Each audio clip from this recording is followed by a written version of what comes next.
आप लखनऊ में हैं और बात अगर भूत प्रेत व आत्माओं की आ जाए तो बेली गारद यानी आ जाएगा। जी हाँ, ऐसा इसलिए क्योंकि एक समय था जब शाम ढलते ही इस जगह पर लोग जाने से डरते थे। खास बात यह है कि बेली गारद उस रास्ते पर स्थित है जो पुराने लखनऊ को नए लखनऊ से कनेक्ट करता है। एक समय था जब हथगंज में रहने वाले लोग रात को पुराने लखनऊ की तरफ जाने से डरते थे। कारण था बेली गारद। रोंगटे खड़े करने वाली एक सच्ची कहानी बात 1971 की है, जब लखनऊ विश्वविद्यालय के लाल बहादुर शास्त्री हॉस्टल में पढ़ने वाले 3 दोस्तों के बीच शर्त लगी कि किसमें इतनी हिम्मत है जो रेजिडेंसी के अंदर रात बिता सके। यहाँ अकेली रात बिताना हर किसी के बस की बात नहीं, क्योंकि यहाँ वो कब्रिस्तान है जिसमें 1857 की जंग में मारे गए अंग्रेज़ों को दफनाया गया था। सभी कब्रों पर एक एक पत्थर लगा है और पत्थरों पर मरने वाले का नाम। खैर, उन दोस्तों में से एक ने हिम्मत दिखाई और शर्त कबूल कर ली। अगले दिन सफ़ेद रंग के कुर्ते पजामे में तीनों दोस्त विश्वविद्यालय से निकले और नदवा कॉलेज और पक्का पुल के रास्ते से होते हुए रेजिडेंसी पहुँचे। रात के करीब 11 बजे थे। सन्नाटा छाया हुआ था। अधपक्की सड़क पर महज 1-2 इक्के पुराने ज़माने में चलने वाले तांगे ही नज़र आ रहे थे। तीनों दोस्त बेली गारद के अंदर पहुँचे। उन दिनों बेली गारद के चारों ओर बाउंड्री वाल टूटी हुई थी, कोई भी आसानी से अंदर जा सकता था। रात के 12 बजते ही 3 में से 2 उठे और बोले, ठीक है दोस्त, हम चलते हैं, सुबह मिलेंगे। अपने दोस्त को सुनसान कब्रिस्तान में अकेला छोड़कर दोनों चले आए। सभी के होश पक्का हो गए। दूसरे दिन सुबह उठते ही जब दोनों दोस्त रेजिडेंसी पहुंचे तो वहां दोस्त नहीं, उसकी लाश मिली। पुलिस के डर से दोनों फरार हो गए। बाद में पुलिस ने रेजिडेंसी पहुंचकर युवक की लाश को अपने कब्जे में लिया और पोस्टमार्टम के बाद परिजनों के हवाले कर दी। पोस्टमार्टम की रिपोर्ट में पता चला कि युवक की मौत हार्ट अटैक से हुई। हार्ट अटैक की वजह से वो डर बताया गया, जिसका सामना भूत के साये में वह उस रात कब्रिस्तान में नहीं कर पाया।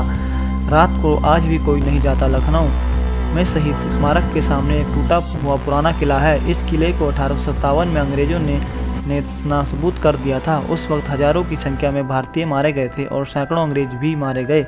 अंग्रेजों को इसी रेजिडेंसी में दफना दिया गया था। रात को इसके अंदर जाने से आज भी लोग डरते हैं। रास्ते में मिलता था भूत। आसपास रहने वाले लोग बताते हैं कि एक समय था जब कोई इसके सामने से गुजरता था, उसे एक अजीब सा आदमी रास्ते में मिलता और रोक कर माचिस मांगता। अगर माचिस या बीड़ी दे दी तो वह उसके पीछे पड़ जाता था। और वो और कोई नहीं बल्कि प्रेत हुआ करता था, जो कुछ दूर जाते ही ओझल हो जाता था।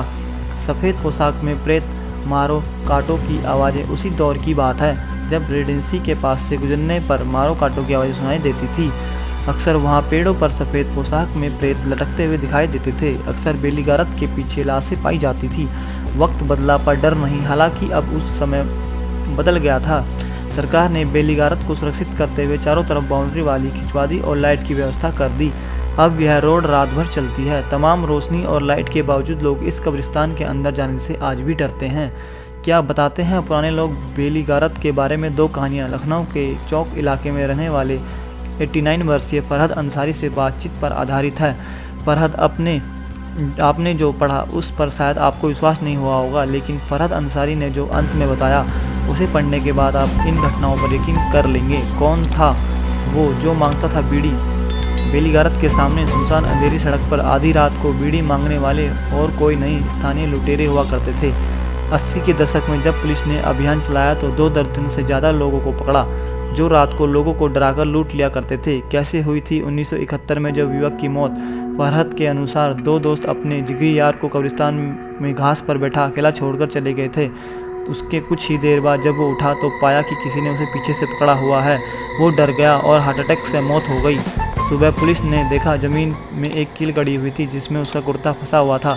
यह कील किसी और ने नहीं, उसी के दोस्त ने जाने से पहले कुर्ते के ऊपर से ज़मीन में गाड़ दी थी। सफ़ेद कपड़ों में प्रेतों का राज। बाकी सफ़ेद कपड़ों में पेड़ पर लटके प्रेतों के बारे में फरहद बताते हैं कि पास में बलरामपुर अस्पताल है, जहाँ हड्डी रोग विभाग से जब कटने के बाद प्लास्टर निकलता था तो लोग मजा लूटने के लिए पेड़ों पर लटका दिया करते थे। उम्मीद करता हूँ दोस्तों कि ये वीडियो आपको पसंद आई होगी। अगर पसंद आई तो दोस्तों लाइक और शेयर करें। अगर आप हमारे चैनल पर नए हैं और ऐसी ही इंटरेस्टिंग और नॉलेजफुल वीडियो देखना पसंद करते हैं तो आप हमारे चैनल को जरूर सब्सक्राइब करें और घंटी का बटन जरूर दबाएं। आपसे फिर मुलाकात होगी दोस्तों, तब तक के लिए दोस्तों good bye, have a nice day.